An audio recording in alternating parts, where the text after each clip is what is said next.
प्रभु जी, हम आभारी हैं आज सुबह तूने जो कुछ हमारे जीवन में किया है उसके लिए हम तुझे धन्यवाद देते हैं। प्रभु जी, तू योग्य है और सारी आदर और महिमा केवल तेरी है।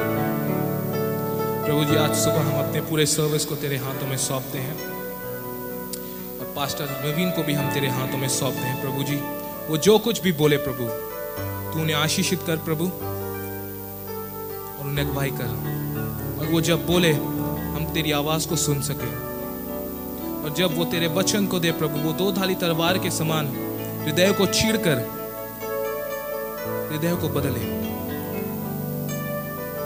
प्रभु जी, आज सुबह हम केवल तेरे नाम को ऊंचा उठाते हैं क्योंकि तू सारी आदर और महिमा के योग्य है। धन्यवाद तेरा। छोटी सी प्रार्थना प्रभु जी यीशु मसीह के नाम से मानते हैं। सब ने कहा आमेन, आमेन, आमेन। आज हमारे बीच पास्टर नवीन हैं, वो हमारे परिवार जैसे हैं, तो आइए हम पास्टर नवीन को स्वागत करते हैं। Thank you.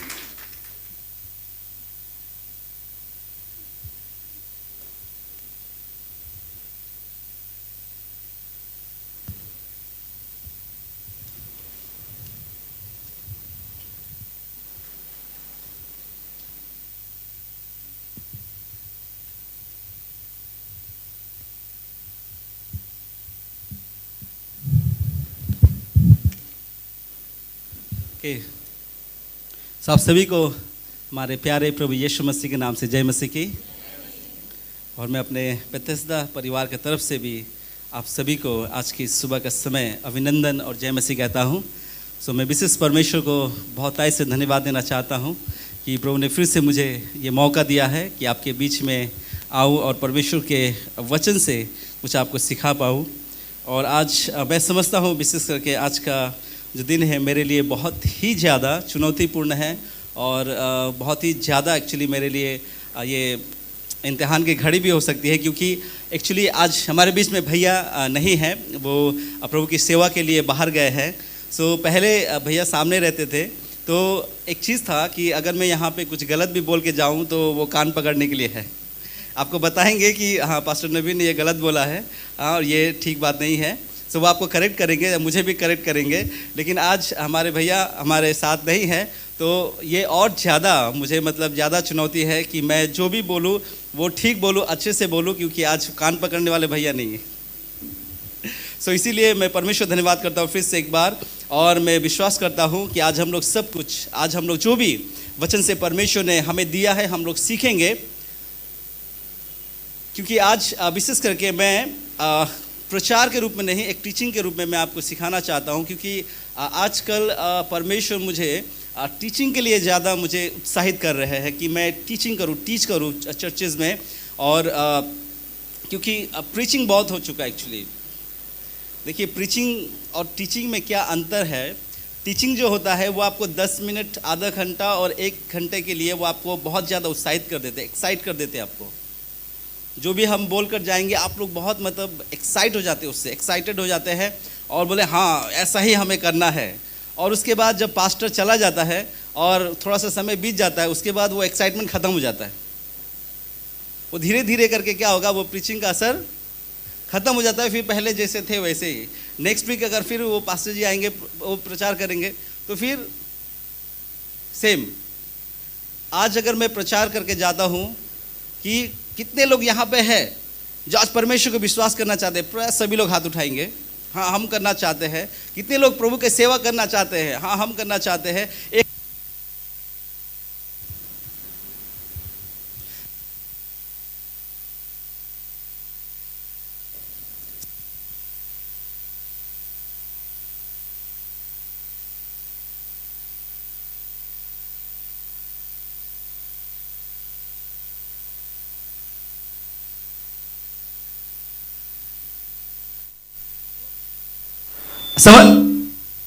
हेलो, समझ में आप लोगों को? जैसे प्रीच में क्या होता है, जैसे मैं आज आपके सामने प्रीच करके जाऊं और बोलूं कि आपको एक्साइटमेंट में ला दूं और कहूं कि कितने लोग प्रभु की सेवा करना चाहते हैं, बहुत लोग हाथ उठाएंगे। और सेम चीज़ नेक्स्ट वीक कोई ब्रदर कुमार आके फिर प्रचार करेंगे और बोलेंगे कितने लोग प्रभु की सेवा करना चाहते हैं। लास्ट वीक जिन्होंने हाथ उठाए थे, इस वीक भी फिर वही लोग हाथ उठाएंगे। लेकिन हफ्ता भर क्या किया? कुछ नहीं किया। हफ्ता भर हाँ, कुछ भी नहीं किया। सो इसीलिए अभी एक्चुअली में मैं विश्वास करता हूं कि हमें प्रीचिंग से ज़्यादा टीचिंग की ज़रूरत है। और मैं विश्वास करता हूं कि टीचिंग ज़्यादा चर्चेज में रिवाइवल लाते हैं प्रीचिंग से ज़्यादा। प्रीचिंग सिर्फ हमको क्या करते हैं, जोश और उत्साह देते हैं, और वो थोड़ी देर के लिए होता है। लेकिन जो टीचिंग होता है वो आपका प्रोवर्ब्स में नीति वचन 22:6 में लिखा हुआ है कि अपने बच्चों को उस मार्ग की शिक्षा दो जिस पर उसे चलना है, और बुढ़ापे तक वो उसे नहीं भूलेंगे। सो शिक्षा, जैसे कि आज आप और मैं हम स्कूल पढ़ते हैं, कॉलेज में पढ़ते हैं, तो वो जो शिक्षा आपको और मुझे दिया जाता है वो बुढ़ापे तक रहती है। लेकिन प्रीचिंग जो है, आज सुनेंगे कल भूल जाएंगे, आज सुनेंगे और कल, क्योंकि फिर कल कोई दूसरा पास्टर और भी ज़्यादा अच्छा प्रीचिंग करके चला जाएगा। सो वो प्रीचिंग जो है क्या होगा, वो धुंधला हो जाएगा, फीका हो जाएगा। अब ये प्रीचिंग जो है आपके लिए फ्रेश हो जाएगा। लेकिन जो टीचिंग है वो हमारे लिए सदा बना रहता है। सो आज हम लोग उसी रीति से टीचिंग के रूप में जाएंगे, और मैं विश्वास करता हूँ कि आप लोग अच्छे लिसनर हैं, बहुत ही अच्छे। मुझे पता है भैया ने आपको ट्रेंड किया है, यू आर ट्रेंड लिसनर। आप लोग सुनने के लिए तैयार किए गए हैं। सो इसीलिए मुझे बहुत खुशी होती है कि थोड़ा सा समय भी ज़्यादा हो जाए तो मुझे फ़र्क नहीं पड़ता, क्योंकि आप लोग सुनते हैं। सो आज हम लोग सीखेंगे, ऑलरेडी आपको पता है कि हम लोग क्या सीखेंगे। सो आज हमारा टॉपिक है कितने लोग आशीषित होना चाहते हैं। सो मुझे बताइए कितने लोग आशीषित होना चाहते हैं। यहाँ पे हाथ उठाकर बताइए कितने लोग आशीषित होना चाहते हैं। प्राय सभी लोग हैं, आधा आधा किसी का है। अब मैं उनसे जो लोग आधे आधे हैं वो आशीषित होना चाहते हैं ज़रूर। लेकिन अब मैं पूछना चाहता हूँ कितने लोग बहुत ज़्यादा आशीषित होना चाहते हैं,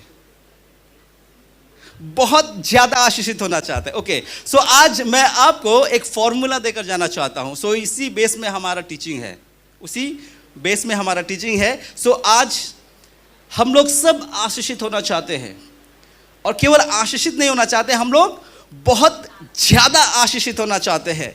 तो हमें आशीषित होने के लिए हमें क्या करना पड़ेगा, हमें क्या करना पड़ेगा, what to do to be blessed. हमें आशीषित होने के लिए क्या करना पड़ेगा। सो मैं आपके जीवन में एक बहुत ही अच्छा फॉर्मूला देकर जाता हूँ, और उस फॉर्मूला को अगर आप अप्लाई करें, यहाँ पे जो अगर मैथ के स्टूडेंट है, साइंस के स्टूडेंट है, उनके जीवन में क्या होता है, बहुत सारे फार्मूलाज होते हैं जो वे लोग एक्सपेरिमेंट करते हैं, वे लोग सॉल्व करते हैं, तो वो लोग एक फार्मूला बनाते हैं। फार्मूला अगर वो सही तरीके से अप्लाई करेंगे तो हर समय उनका जो भी वो बनाते हैं वो उसमें वो सफल होते हैं, सक्सेस होते हैं। सो आशीषित होने का एक फॉर्मूला है, और बहुत ज़्यादा आशीषित होने का और एक फॉर्मूला है। सो वो क्या है? आइए अब हम लोग जाएंगे लूका रचित सुसमाचार 6 अध्याय और 38 पद। लूका 6:38, लूक 6:38, लूका 6 अध्याय और 38 पद। ये फॉर्मूला है। अगर आप इस फॉर्मूला को अपने जीवन में अप्लाई करेंगे तो आप कभी भी आपके जीवन में निराशा नहीं होगी, आप हमेशा आशीषित होंगे। अगर आप सबने निकाल लिया हो लूका उसका 6 अध्याय उसका 38 पद, जोर से कोई पढ़िए। दिया करो तो तुम्हें भी दिया जाएगा। ओके, सो यहाँ पे 38 में सो पहला लाइन है वो क्या है? दिया करो। सो आशीषित होने के लिए, अगर आप आशीषित होना चाहते हैं तो सबसे पहला काम आपको करना है, क्या करना है? सबसे पहला काम वचन में लिखा हुआ दिया करो तो तुम्हें भी दिया जाएगा। तो तुम्हें भी दिया जाएगा। सो ये फॉर्मूला है, ये परमेश्वर के द्वारा निर्धारित किया गया फॉर्मूला है कि अगर आप आशीषित होना चाहते हैं, अगर आप कुछ पाना चाहते हैं तो सबसे पहले आपको देना पड़ेगा।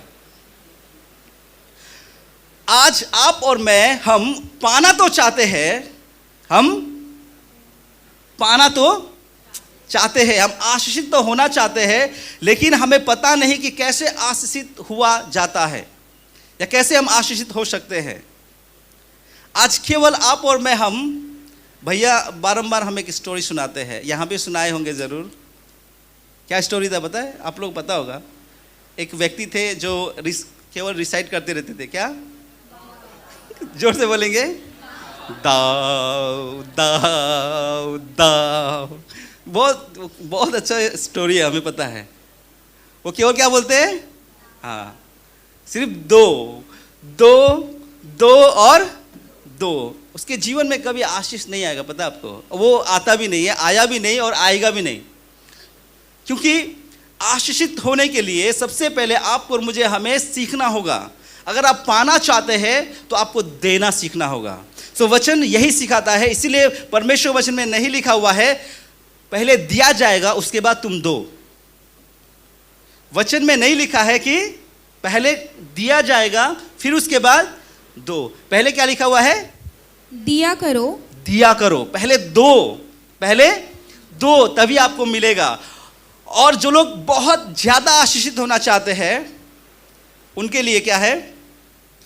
लोग पूरा नाप दबा दबा कर और हिला हिला कर और उससे पहले एक वचन पढ़ेंगे, उसके बाद हम लोग 2 कुरिन्थियों 9:6 पढ़ेंगे। 2 कुरिन्थियों 9:6।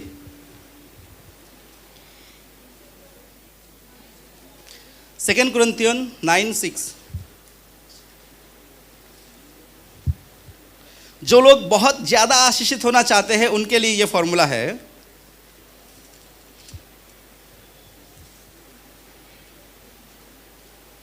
पढ़िए। परंतु बात यह है जो थोड़ा बोता है वो थोड़ा काटेगा भी, और जो बहुत बोता है वो बहुत काटेगा। Thank you. वो बहुत, अब जो बहुतायत से आशीषित होना चाहते हैं उनके लिए क्या करना है? उनको बहुतायत से बोना पड़ेगा, देना पड़ेगा। ये एक फॉर्मूला है और परमेश्वर ने यही बनाया है, और नेचर भी यही है। अगर आज आप सेब खाना चाहते हैं तो आपको क्या करना पड़ेगा? पहले सेब का बीज को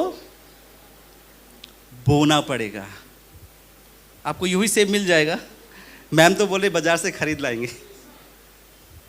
लेकिन जो बाजार में लाएगा वो कहां से लाएगा? अगर आज आप और मैं, हम सेब खाना चाहते हैं और सेब का बीज ना बोए तो आप खा पाएंगे? नहीं खा पाएंगे। अगर आज आप और मैं, हम जो चावल खाते हैं, जो आटा खाते हैं, जो सब्जियां खाते हैं, हमें बाजार से मिल जाता है, ये हमारा खुशनसीबी है, लेकिन जो उसको उपजाते हैं, उनसे आप जाकर पूछिए कि वो किस रीति से उसको उपजाते हैं। और फॉर्मूला यही है, जो जितना बीज बोता है वो उसी हिसाब से काटता है। अगर जो थोड़ा बीज बोए वो सोचता है कि मेरे पास एक एकड़ जमीन है, लेकिन मैं आधे एकड़ में बोऊंगा और मैं पूरा एकड़ में काटूंगा, होगा? हो सकता है कभी? अगर आपको 1 एकड़ में काटना है तो आपको 1 एकड़ में ही बोना पड़ेगा, तब आप 1 एकड़ काटेंगे। इसीलिए परमेश्वर आपको मुझे यह सिखाता है कि अगर आप आशीषित होना चाहते हैं और बहुत तायत से आशीषित होना चाहते हैं तो आपको जितना आप बोएंगे उतना ही आप काटेंगे। लेकिन बोने में एक प्रॉब्लम होती है। आइए हम लोग भजन संहिता 126 का 5 पढ़ेंगे, 5 और 6। भजन संहिता 125 का 5 और 6।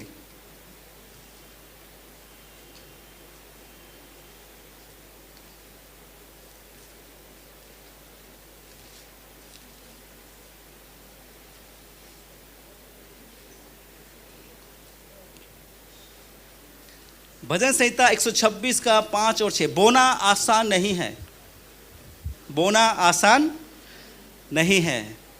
आइए पढ़ते हैं। जो आंसू बहाते हुए बोते हैं, वे जय जयकार करते हुए लगन पाएंगे। और 6। चाहे बोने वाला बीज लेकर रोता हुआ चला जाए, परंतु वो फिर पुलिया लिए जय जयकार करता हुआ निश्चय लौट आएगा। और यहां पर देखिए, बोना आसान नहीं है। वो हर एक किसान से अगर आप पूछेंगे कि बोना कितना कठिन है, वो आपको बताएंगे। अगर आज आप और मैं हम एक आम का पेड़ लगाते हैं तो लगाने के साथ साथ वो कल और परसों और वो तरसों में फल देना स्टार्ट नहीं करता है। उसके लिए आपको और मुझे वेट करना पड़ता है। उसके लिए आपको उस आम की देखभाल करना पड़ता है, उसको आपको अच्छे से उसका परवरिश करना पड़ता है। और तब वो एक समय में जब वो बड़ा होता है और बड़ा होने के बाद जब उसका समय आता है तब वो आपको फल देते हैं। और वो फल आपको बहुत ही मीठा लगता है, क्योंकि वो आपका मेहनत का फल होता है। हालेलुया। और इसीलिए बोना बहुत कठिन है, याद रखिएगा। लेकिन आज परमेश्वर वचन में कहता है कि जो रोते हुए बोते हैं, जो आंसुओं के साथ बोते हैं, लेकिन वो काटने के टाइम में हंसते हुए काटेंगे।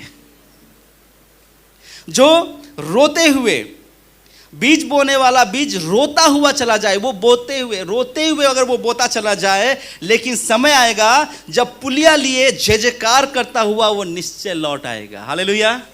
सो याद रखिएगा, आज परमेश्वर आपको मुझे सिखाना चाहता है कि अगर आप और मैं हम आशीषित होना चाहते हैं तो सबसे पहला जो हमें सीखना है, हमें देना है, हमें देना।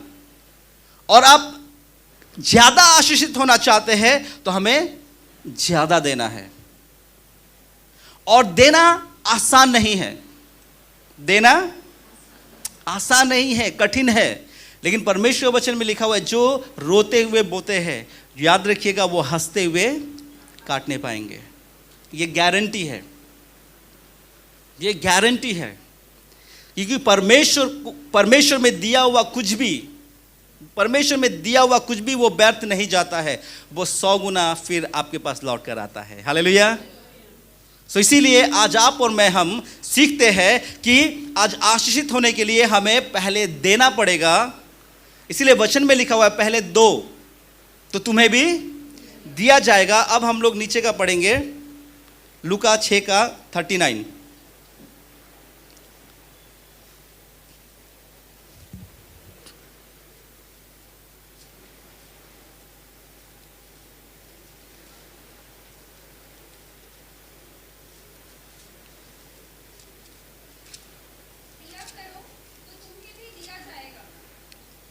नीचे नीचे पढ़िए। लोग पूरा नाम, फिर उसने उनसे एक दृष्टांत। नहीं 38 का ही, सॉरी 38 का ही, हाँ नेक्स्ट लाइन सॉरी हाँ पूरा कीजिए। लोग पूरा नाम दबा दबा कर और हिला हिला कर और उभरता हुआ तुम्हारी गोद में डालेंगे, क्योंकि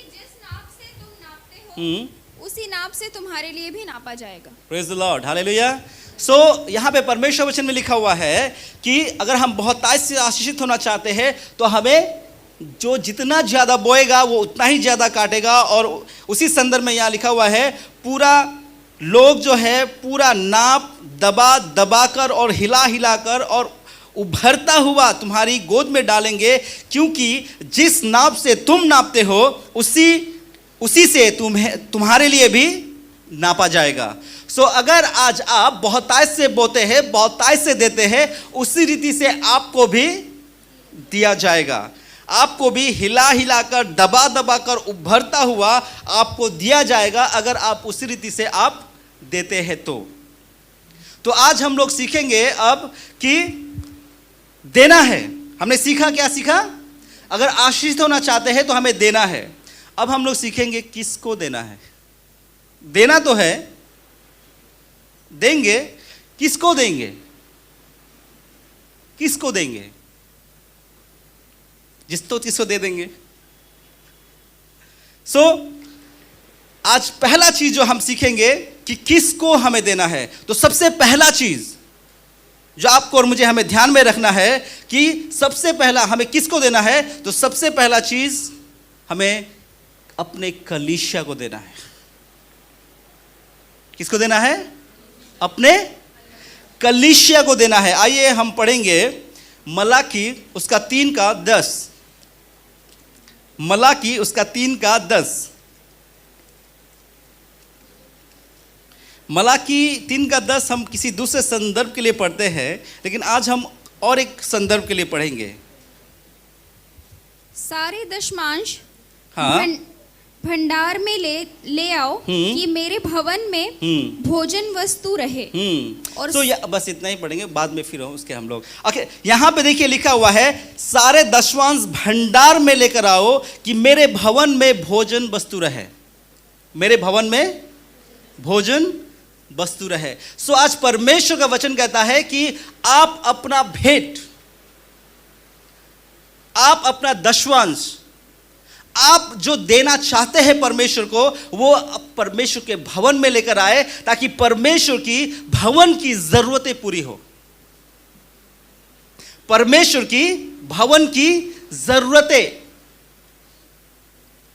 आज आप और मैं, हमें सबसे पहले अपने भवन की जरूरतों को पूरा करना है। हमें भवन को देने का मतलब यह है कि हमें भवन की जरूरत, आज आप और मैं, हम परमेश्वर को देते हैं। क्या देते हैं? हम सीखे हैं, हम भेंट देते हैं या दान देते हैं? क्या देते हैं? भेंट देते। दान, हम दान नहीं देते हैं, हम परमेश्वर को भेंट देते हैं। सो हमने सीखा है, हम परमेश्वर को भेंट देते हैं और हम परमेश्वर को दशमांश देते हैं। यही सीखा है, इतना ही हम सीमित हैं। हर चर्च में एक्चुअली यही है, हर चर्चेज में एक्चुअली यही है कि हम क्या देते हैं? हम भेंट देते हैं और फिर हम उसके बाद और उससे थोड़ा सा ज़्यादा हम देते हैं तो दशमांश देते हैं। लेकिन आज मैं आपसे बताना, आपको मैं सिखाना चाहता हूँ कि आप उससे बढ़कर भी दे सकते हैं। केवल आप भेंट नहीं, केवल आप दशमांश नहीं, बल्कि आप परमेश्वर के लिए, उस परमेश्वर की ज़रूरतों को भी पूरा कर सकते हैं। ये आपका अलग है, ये आपका मैंडेटरी है। जो आप भेंट देते हैं और दशमांश देते हैं, ये क्या है? ये मैंडेटरी है, ये चर्च का भाग है जो आपको देना है। लेकिन उसके अलावा भी अगर आप आशीषित होना चाहते हैं, अगर आप बोना चाहते हैं, अगर आप ज़्यादा काटना चाहते हैं तो आपको ज़्यादा बोना होगा। और अगर आप ज़्यादा बोना चाहते हैं तो क्या बोना है? आपको अपने चर्च की ज़रूरतों को आप बोइए, उसमें बोइए आप। आज आप अपने पासवान से पूछिए कि पास्टर जी, चर्च में क्या ज़रूरतें हैं जिसको मैं दे सकता हूँ। हो सकता है पूरा ना दे, थोड़ा सा दे सके, उसका 10% दे सके, उसका 20% दे सके। आज चर्चेज में क्या होते हैं, बहुत समय यही इश्यूज होते हैं, प्रॉब्लम होते हैं कि सब पास्टर कर लेंगे। हम पास्टर को देते हैं तो ऑफरिंग देते हैं, हम पास्टर को दशमांश देते हैं, बस उससे क्या होता है? चर्च की सारी ज़रूरतें पूरी हो जाती है। क्या हो जाती है? आप सोचिए, क्या पूरी हो जाती है? आज आपको और मुझे हमें सीखना है प्रियो, ये चर्च आपका है, ये चर्च आपका है, केवल आपके पास्टर का नहीं है। आज आप और मैं हम ये सोचते हैं कि चर्च पास्टर का है। चर्च पास्टर का नहीं है, चर्च प्रभु यीशु का है। चर्च प्रभु यीशु का है और वो चर्च बना है हम सब मिलकर, हम सब मिलकर ये चर्च बना है। कलीसिया, कलीसिया का मतलब क्या है? कलीसिया का मतलब क्या है? कलीसिया का मतलब हम सब, उसको एक टर्म्स है। कलीसिया ग्रीक वर्ड है, एक्लेशिया से आया है, एक्लेशिया। और एक्लेशिया का मतलब है बुलाए गए लोग। एक्लेशिया का मतलब है कॉल आउट पीपल, बुलाए गए लोग। सो आज जितने भी हम सब बैठे, हम सब परमेश्वर के द्वारा बुलाए गए लोग हैं। सो हम सब ही कलीसिया है। जब प्रभु यीशु मसीह बादल पे कलीसिया को लेने आएंगे तो ये सेवा केंद्र उड़कर नहीं जाएगा, ये सेवा केंद्र उड़कर कौन जाएगा? हम सब जाएंगे। तो कलीसिया कौन है? तो हम सब से मिलकर बनता है कलीसिया। लेकिन आज आप और मैं, हम सारा दायित्व देते हैं पास्टर जी को। सब कुछ करेंगे कौन? पास्टर जी। क्यों? क्योंकि हम उनको देते हैं ऑफरिंग, हम उनको देते हैं दशवांश। मेरा दायित्व खत्म। अगर आज आप आशीषित होना चाहते हैं, याद रखिएगा प्रियो, ये एक अच्छा फॉर्मूला है। अगर आज आप देखिए, परमेश्वर में दिया हुआ कुछ भी व्यर्थ नहीं जाता है। मैंने अपने जीवन में अनुभव किया है, मैंने अपने जीवन में इस बातों को अनुभव किया है। आज आप ये सोचते होंगे कि हम मतलब दे रहे, पास्टर को दे रहे हैं ये ऑफरिंग, ये दशवांश। कई लोग सोचते हैं कि हम किसको दे रहे हैं? पास्टर को दे रहे हैं। अगर ऐसा आप सोच कर दे रहे हैं तो उसका प्रतिफल कुछ भी नहीं है, जीरो है। क्योंकि जो हम देते हैं वो हम परमेश्वर को देते हैं। किसको देते हैं? परमेश्वर को देते हैं। और जब आप परमेश्वर को देते हैं तो आप परमेश्वर को क्या देते हैं या कितना देते हैं, ये आज आप डिसाइड करेंगे। इस पे मैं दखल अंदाजी करने वाला कोई भी नहीं हूं। लेकिन मैं आपको ये सिखा कर जाना चाहता हूं कि अगर आप आशीषित होना चाहते हैं तो आप परमेश्वर को कितना दे सकते हैं। तो सबसे पहला हमें कलीसिया को देना है। आज मैं पता है अपने चर्चेज में क्या कर रहा हूं, मैं चर्चेज में अपने लोगों को सिखाता हूं कि अगर आप कुछ भी, पहले एक्चुअली हमारे चर्चेज में क्या होते थे, पहले ये होते थे कि कुछ लोग जैसे कुछ लोगों की प्रार्थना परमेश्वर ने सुना, और प्रार्थना सुनने के बाद प्रभु में वे लोग मतलब उनकी प्रार्थना सुनी गई और वे लोग प्रभु को कुछ देना चाहते हैं, तो वे लोग क्या करते थे, वे लोग हमारे चर्च में क्या करते थे, भोजन का आयोजन करते थे। मतलब प्रभु भोज में, क्योंकि प्रभु भोज में हम लोग सारे लोग इकट्ठे होते हैं तो प्रभु भोज में खाना खिलाएंगे। तो काफ़ी दिन से ये चल रहा था। हाँ, मन्नतें, बहुत लोग मन्नतें भी मानते हैं, बहुत लोग प्रार्थना ऐसे सुना गया और वो मतलब बहुत खुश हुए, प्रभु को धन्यवाद दिए और धन्यवाद का कुछ भेंट देना चाहते हैं। तो वे लोग बोलते थे चलिए पास्टर जी हम चर्च में खाना खिलाना चाहते हैं लोगों को, हम चिकन खिलाएंगे, हम फिश खिलाएंगे, हम ये खिलाएंगे वो खिलाएंगे। बोला अच्छी बात है। पहले ये होता था, लेकिन अभी क्या किया मैंने, अभी थोड़ा सा उसको चेंज किया। मैंने बोला कि देखिए खाना खाते चले जाते, ख़त्म हो जाता और कुछ भी नहीं है। लेकिन आज आप और मैं हम ये कर सकते हैं, रिसेंटली ये हुआ है कि जो भी चर्च की ज़रूरतें हैं आप परमेश्वर को देना चाहते हैं, परमेश्वर ने आपको कुछ किया, परमेश्वर को आप धन्यवाद देना चाहते हैं, तो वो धन्यवाद परमेश्वर को नहीं पहुंचता, लोगों को पहुंचता है। क्योंकि लोग खाना खाते और चले जाते हैं, फिर अगले दिन फिर भूल जाते हैं। तो मैंने कहा कि ठीक है, अगर आप परमेश्वर को धन्यवाद देना चाहते हैं तो आप कलीसिया की ज़रूरत को पूरा करें। इसमें दो फायदे हैं, एक कलीसिया की ज़रूरत पूरी हुई, दूसरा एक रिमेम्बरेंस रहा कि ये भाई साहब ने, ये माता जी ने, ये बहन ने चर्च के लिए ये दिया था, और वो जब चर्च के लिए यूज़ होगा, परमेश्वर के लिए कार्य के लिए यूज़ होगा, तो उसके द्वारा आप तो आशीषित होंगे, आप आशीषित होंगे। सो रिसेंटली यही हुआ, एक जन का प्रार्थना सुना गया, उन्होंने कहा कि हम चर्च में खिलाएंगे। मैंने बोला कि एक काम कीजिए, चर्च की ज़रूरत है, तो मैंने कहा कि एक अलमारी की ज़रूरत है, ऑफिस अलमारी की ज़रूरत है, उसको आप दीजिए। तो उन्होंने कहा कि मैंने तो ऑलरेडी परमेश्वर से मन्नत मांग लिया कि मैं चर्च में खिलाऊंगा। तो मैंने कहा ठीक है, आप चर्च में खिलाएंगे, आपने तो ये तो नहीं कहा कि कितने लोगों को खिलाएंगे। मैंने बोला देखिए, हमारे एक संतोषपुर में हमारा चर्च चलता है, वहाँ पर भी कलीसिया है। मैंने कहा कि आप वहाँ के कलीसिया को खिलाइए और उसके बाद जो बचता है आप परमेश्वर के भवन को दीजिए। तो अभी मंडे को हमारा अलमारी आ रहा है। प्रभु को धन्यवाद, हालेलुया।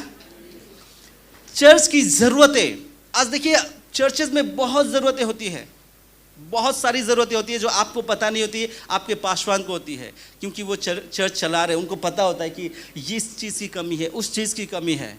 हम लोग तो डेली देखिए संडे को आते हैं, सुबह को आते हैं, 1-1.5 घंटा बैठते हैं और सारी चीज़ों का आनंद उठाते हैं। ये लाइट, ये म्यूज़िक, ये बॉक्स, ये पंखा, ये सब कुछ हम आनंद, ये चेयर, हम आनंद उठाते हैं और फिर हम लोग चले जाते हैं। फिर हमें पता नहीं कि क्या ज़रूरत है, लेकिन पास्टर को पता होता है कि क्या ज़रूरत है चर्च में।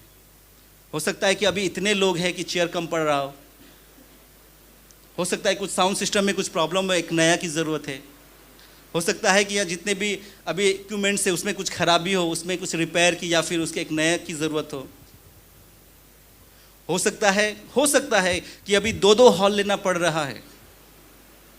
हो सकता है कि शायद जो रेंट देना पड़ता है उसमें शायद हो सकता है कमी हो रहा हो, पहले 1 था, अभी क्या है 2-2 है।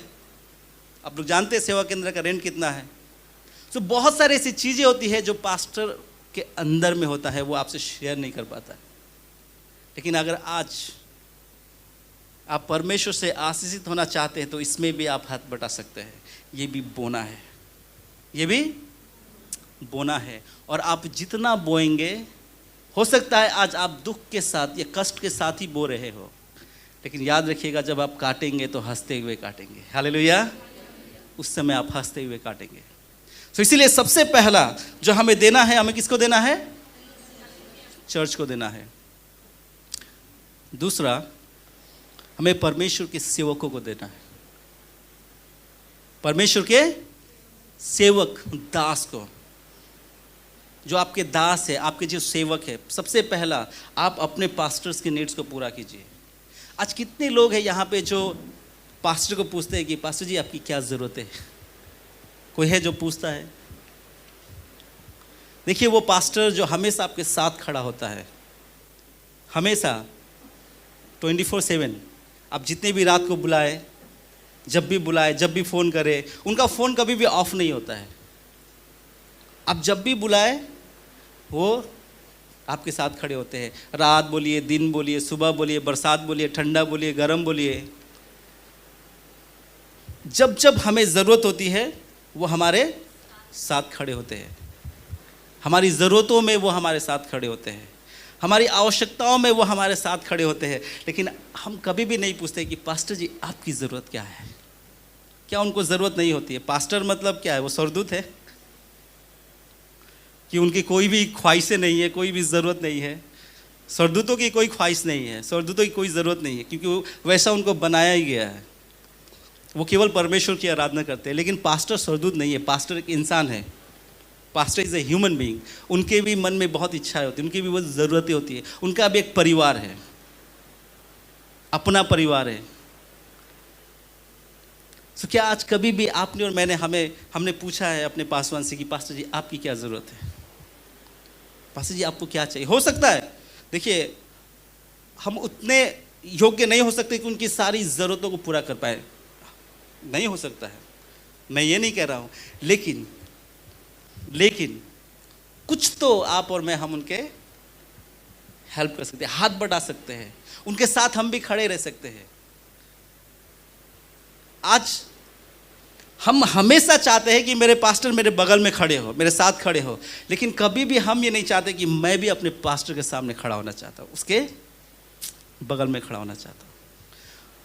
बहुत तायद से, बहुत ज़्यादा से नहीं, लेकिन मेरे पास जितना हो, मेरे पास जितना हो।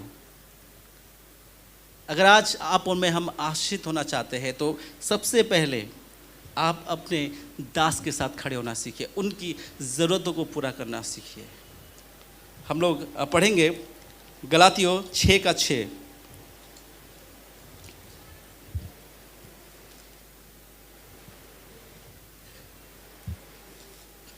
जो वचन की शिक्षा पाता है, जो वचन का शिक्षा पाता है, वह सब अच्छी वस्तुओं में सिखाने वाले को भागी करे। वो क्या कर रहे? जो वचन का शिक्षा पाता है वो सारी वस्तुओं में सिखाने वाले को भागी बनाए।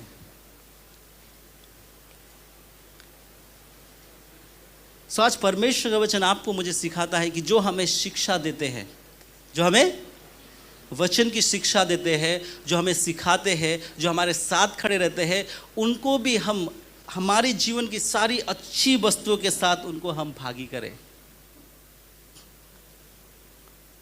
आज सच में छोटी छोटी बातें आप अपने जीवन में अगर इस बात को अप्लाई करेंगे, आपके जीवन में प्रभु आशीष देगा। आपके पास्टर को लगेगा कि मैं अकेला नहीं हूँ, मेरे विश्वासी, मेरे बेटे, मेरे बच्चे मेरे साथ हैं। केवल देना नहीं, अगर आज आप अपने घर में कुछ ऐसा अच्छा कुछ पकाए जो पास्टर जी को पसंद हो, आप फ़ोन करके पूछ सकते हैं, पास्टर जी मैंने ये बनाया है, क्या मैं आपके लिए लेकर आ सकता हूँ? सोचिए आपके जो पास्टर है उनको क्या फील होगा कि मेरे बच्चे कितना मेरा केयर करते हैं। यही तो पास में खड़ा होना है। कुछ भी ऐसा चीज़, कुछ भी ऐसा जो मेरे लिए क्या है, अच्छा है, क्या मैं उस जो मेरे लिए अच्छा है उस चीज़ से क्या मैं अपने पास्टर के साथ शेयर कर सकता हूँ? क्योंकि परमेश्वर वचन में गलातियों में लिखा, क्या लिखा है? जो पढ़िए जो वचन की शिक्षा पाता है वह सब अच्छी वस्तुओं में, सब अच्छी वस्तु में, सब आपके जीवन की सारी अच्छी वस्तुओं में आप अपने सिखाने वालों को भी क्या करें? भागीदारी कीजिए, उन्हें भी आप दें, उन्हें भी आप हिस्सेदार बनाइए। हम केवल गम में, हम केवल दुखी में पास्टर जी को सिर्फ हम क्या देना चाहते हैं? अपना दुख, अपना गम, अपना टेंशन, यही चीज़ हम देना चाहते हैं। जब भी कोई दुख हो तो पास्टर जी को बुलाएंगे, जब भी कोई परेशानी हो तो पास्टर जी को बुलाएंगे, जब भी कुछ प्रॉब्लम हो तो पास्टर जी को बुलाएंगे, रात रात को फ़ोन, सब कुछ। लेकिन जब कुछ अच्छा हो तो फिर हम पास्टर जी को भूल जाते हैं, फिर हमें याद नहीं आता है पास्टर जी।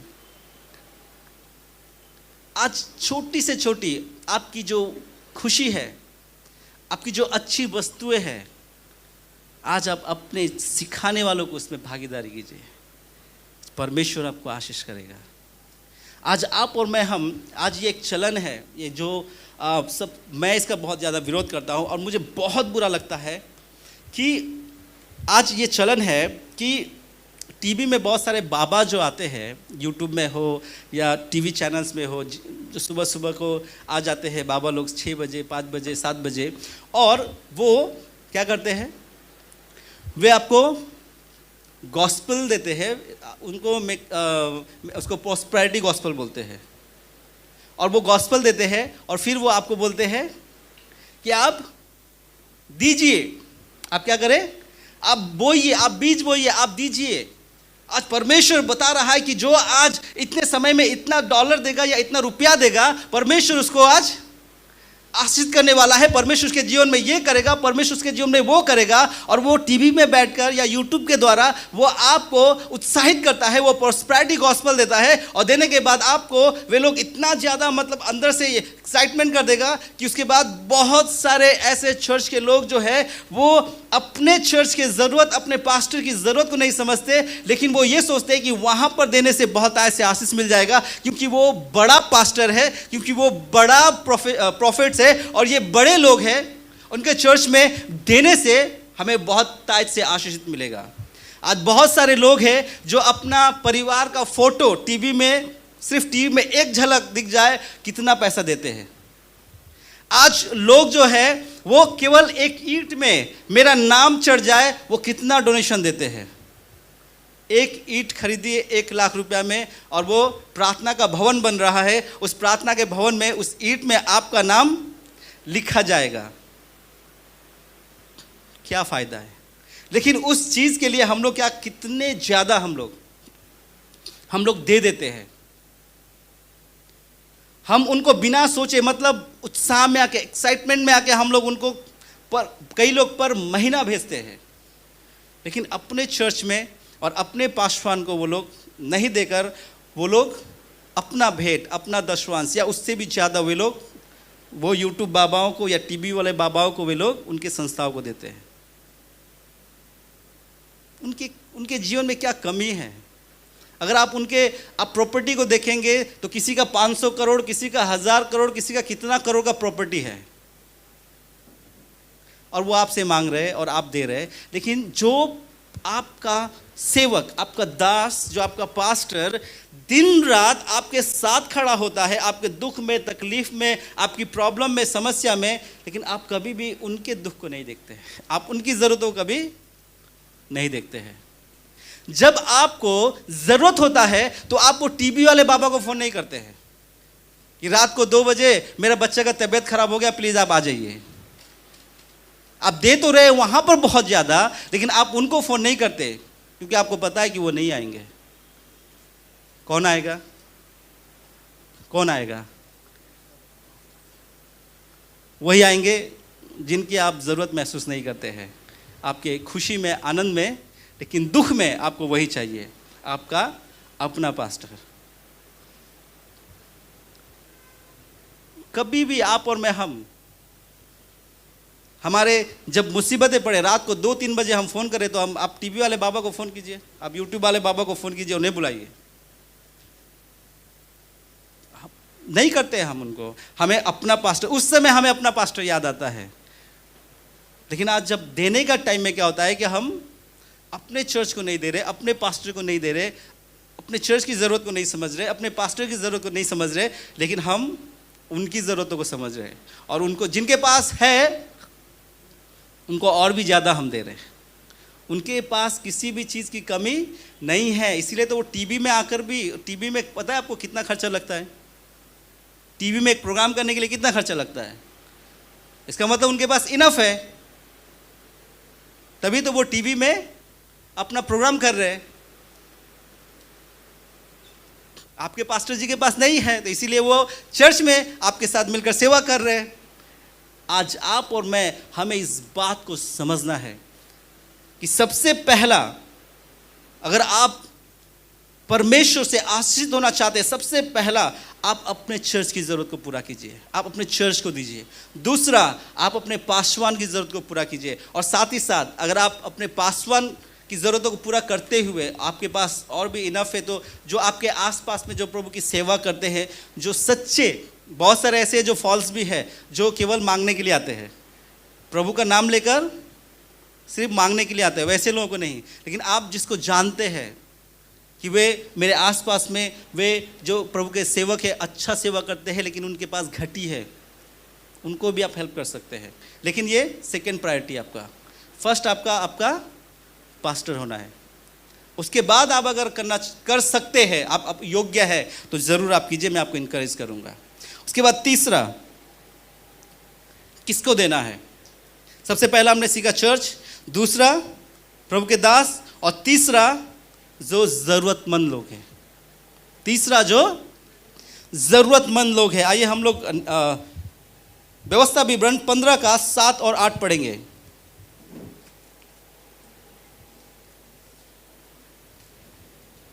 व्यवस्था में डिट्रोनॉमी 15 का 15, 7 और 8।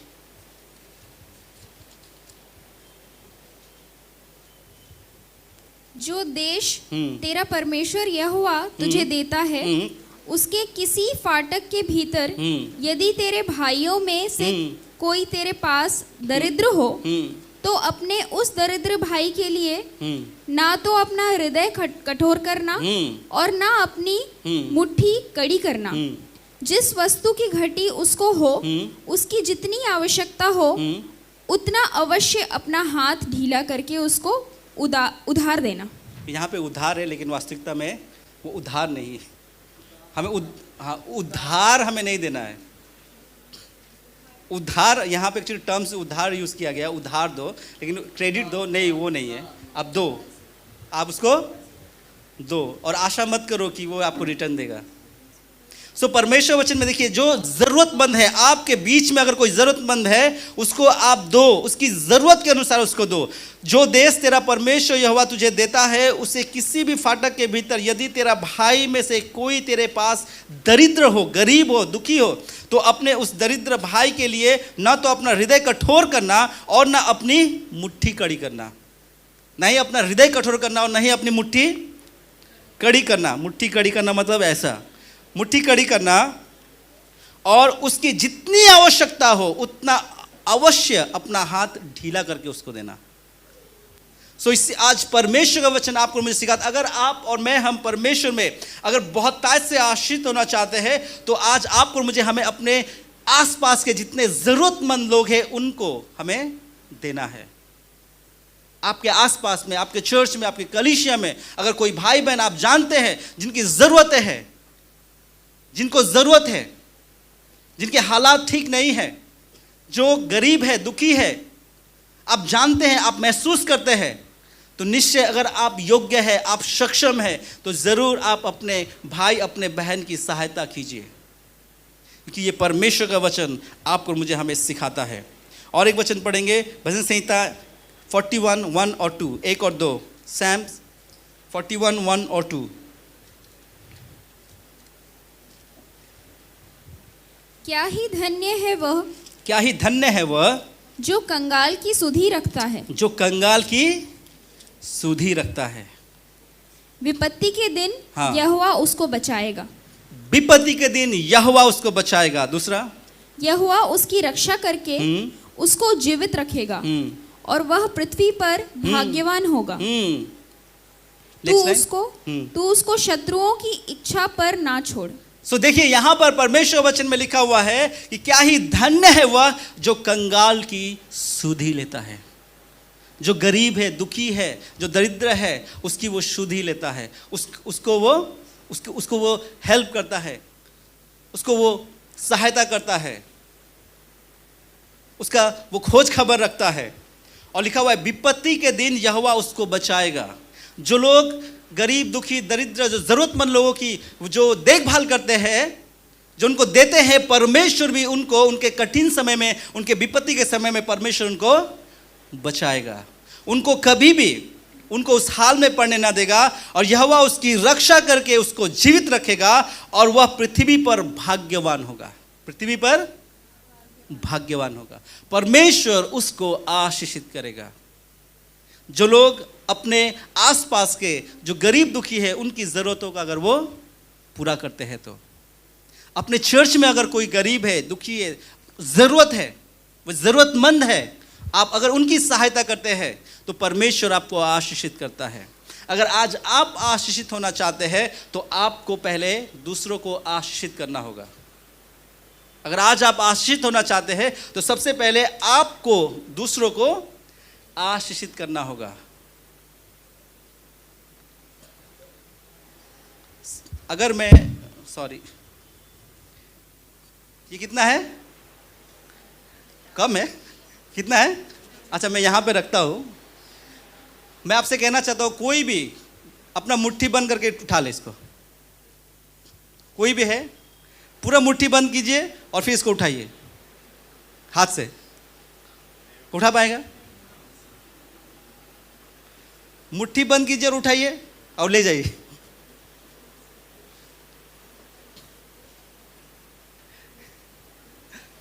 लेकिन आपको मुट्ठी पूरा बंद करना पड़ेगा अच्छे से, फिर उसको उठाना पड़ेगा, ठीक है? आप हाथ खोल नहीं सकते।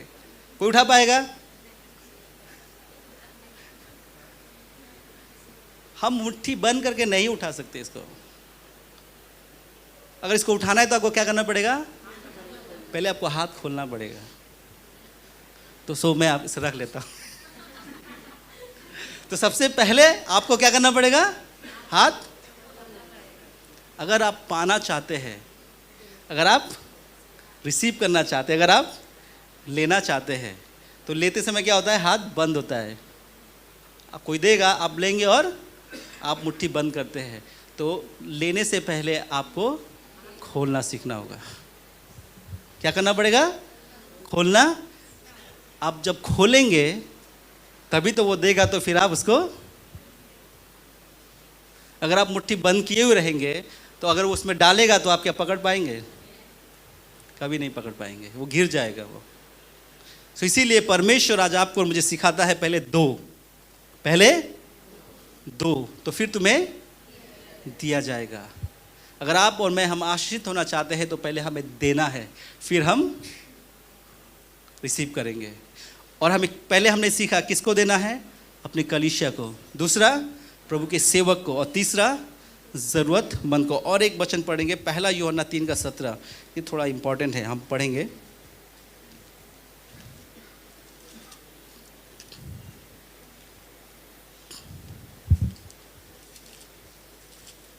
पर जिस किसी के पास संसार की संपत्ति हो और वह अपने भाई को कंगाल देखकर उस पर तरस खाना ना चाहे, तो उसमें परमेश्वर का प्रेम कैसे बना रह सकता है? तो यहाँ पे प्रश्न है, परमेश्वर वचन पूछता है कि पर जिस किसी के पास संसार की संपत्ति हो और वह अपने भाई को कंगाल देखकर उस पर तरस खाना न चाहे, तो उसमें परमेश्वर का प्रेम कैसे बना रह सकता है? Question mark. आप घर में बैठकर सोचिएगा। हम लोग सीखेंगे, पहला सीखा हमने किसको देना है, दूसरा हम सीखेंगे क्या देना है। दूसरा हम सीखेंगे क्या देना है। अब क्या देना है। ये कितना देना नहीं है, ये क्या देना है। क्या देने का मतलब है, हम सोचते हैं कि हम, जैसे मैंने कहा, हम क्या देते हैं? पहला ऑफरिंग, भेंट देते हैं। दूसरा क्या देते हैं? दसवांश देते हैं। लेकिन आज आप और मैं हम सीखेंगे कि हमें क्या देना है। हमें अपना बेस्ट देना है।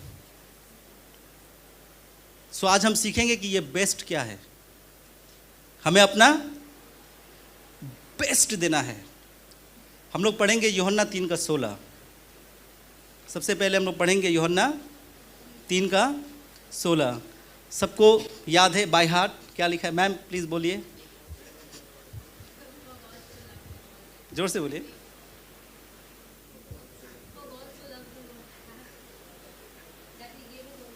begotten son,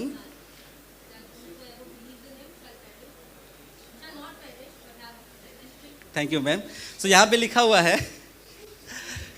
परमेश्वर ने जगत से ऐसा प्रेम किया कि उसने अपना एकलौता बेटा दे दिया, ताकि जो कोई इस पे विश्वास करे वो नष्ट ना हो, परंतु जब परमेश्वर को देना था आपको और मुझे, जगत को, ध्यान से समझिएगा, मैंने कहा हमें देना है। क्या देना है? हमें अपना बेस्ट देना, अपना उत्तम देना है। सो जब परमेश्वर को देना था संसार को, तो उन्होंने क्या दिया? परमेश्वर ने अपना सबसे बेस्ट, परमेश्वर के पास सारी कायनात है, सब कुछ है। वहीं संहिता 24:1 में लिखा हुआ है, पृथ्वी का जो कुछ भी है सब परमेश्वर का है, सब कुछ उसी का है।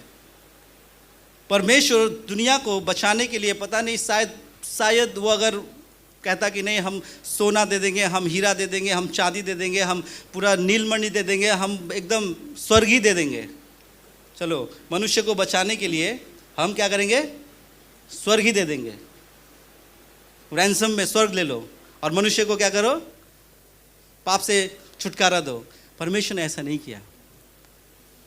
जब परमेश्वर को संसार को देना था तो परमेश्वर ने, वचन में लिखा, अपना इकलौता पुत्र, और वो सबसे बेस्ट, सबसे उत्तम था गिफ्ट आपके और मेरे लिए।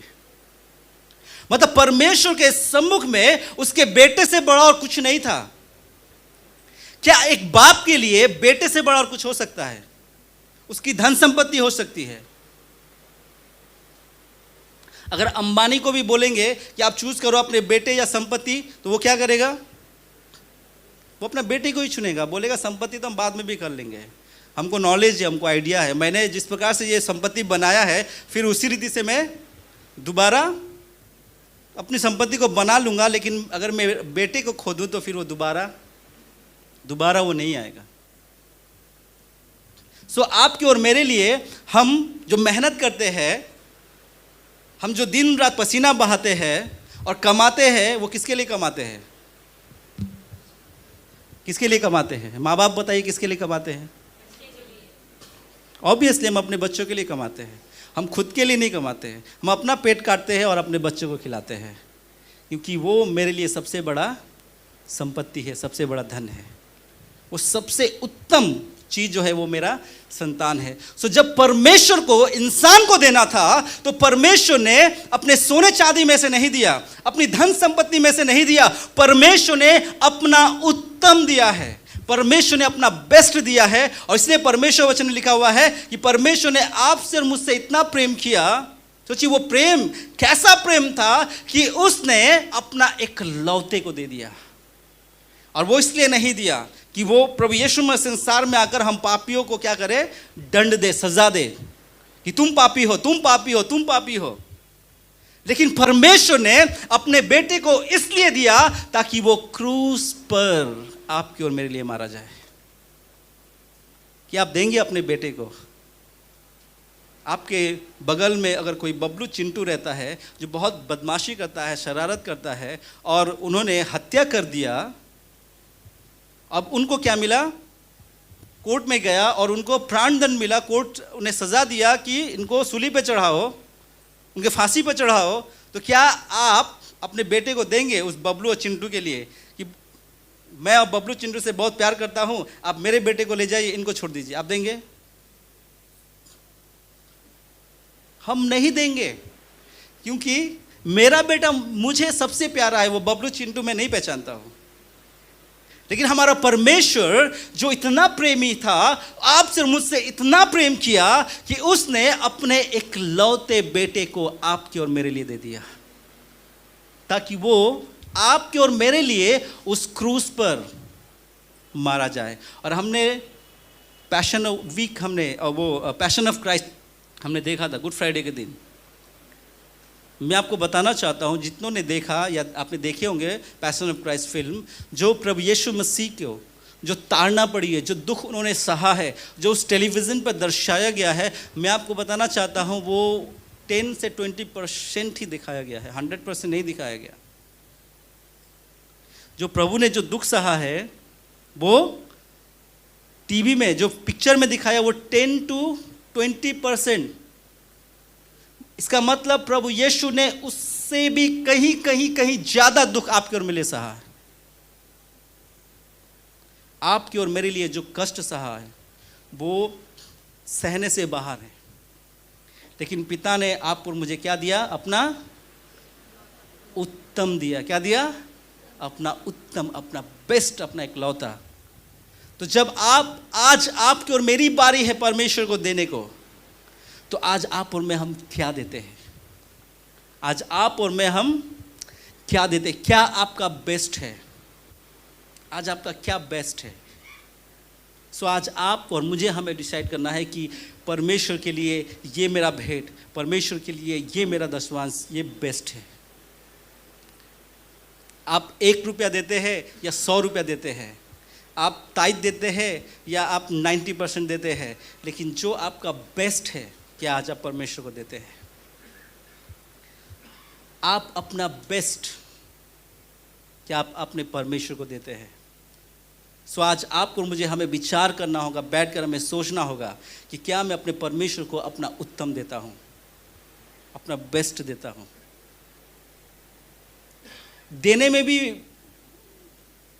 अभी बहुत सारे इश्यूज हो रहे हैं। मैं एक चीज़ आपको दिखाना चाहता हूँ, मेरे पास बहुत कुछ है दिखाने को। सो आज चर्चेज में क्या होता है, हम जब देते हैं तो पता है क्या देते हैं? जो चीज़ मार्केट में नहीं चलता वो चर्च में चलता है। मैं आपको दिखाना चाहता हूँ, प्रूफ है, मैं बिना प्रूफ के बात नहीं करता हूँ। ये कितने का नोट है? अच्छा 20 का है, लेकिन पता है क्या है, ये भेंट में आया है। मैं रखता हूँ दिखाने के लिए। ये किस में आया है? ये कहाँ नहीं चलेगा? दुकान में नहीं चलेगा, लेकिन हाँ परमेश्वर के। ये कितने का है? दिखा।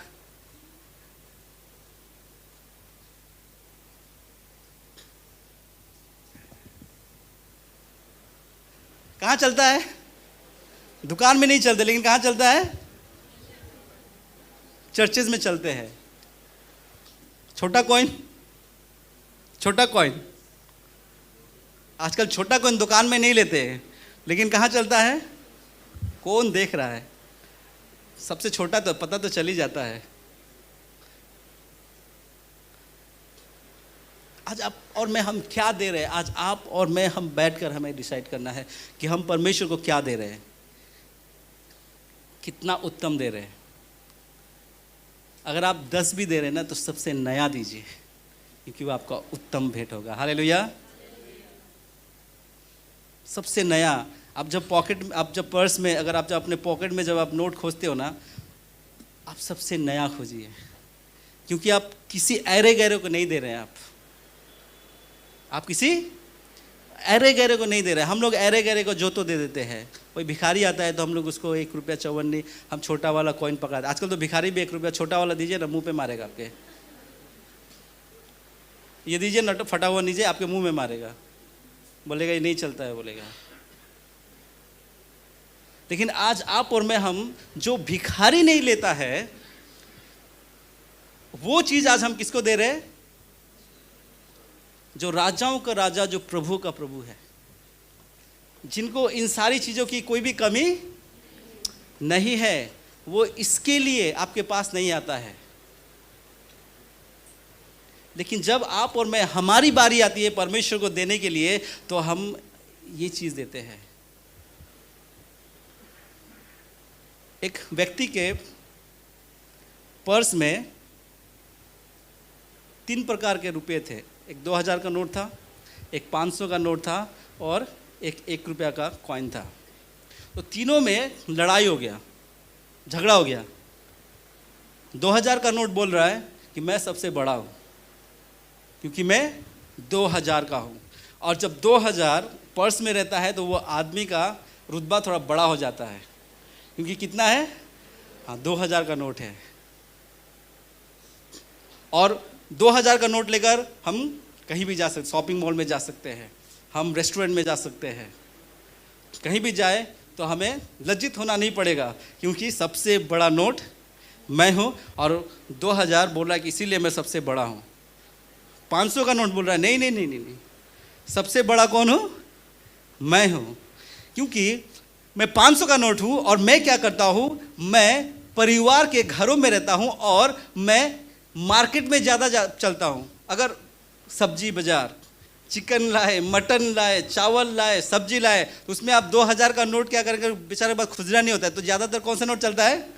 500 का नोट ज़्यादा चलता है। तो 500 बोल रहा है कि मैं बड़ा हूँ, क्योंकि मैं क्या करता हूँ? मैं लोगों के घर परिवार को चलाता हूँ, मैं बाज़ारों में ज़्यादा रहता हूँ, इसीलिए लोगों का घर मेरे द्वारा चलता है, परिवार चलता है, इसीलिए मैं सबसे बड़ा हूँ। और 1 का कॉइन जो था, वो बोल रहा है कि तुम लोग तो मतलब शॉपिंग मॉल, ये वो, तुम बाजार में, तुमसे बड़ा मैं हूं। चाहे मैं 1 रुपया का कॉइन हूं, अगर मैं शॉपिंग मॉल में नहीं चलता, मैं बाजारों में नहीं चलता, लेकिन फिर भी मैं तुमसे बड़ा हूं। तो वे लोग पूछा, तुम कैसे बड़े हो? तुम तो 1 रुपया हो। हम शॉपिंग मॉल में चलते हैं, हम बाजारों में चलते हैं, लोग हमें पाकर बहुत खुश होते हैं, तुम्हें तो कोई पूछता भी नहीं है, तुम कैसे बड़े हो?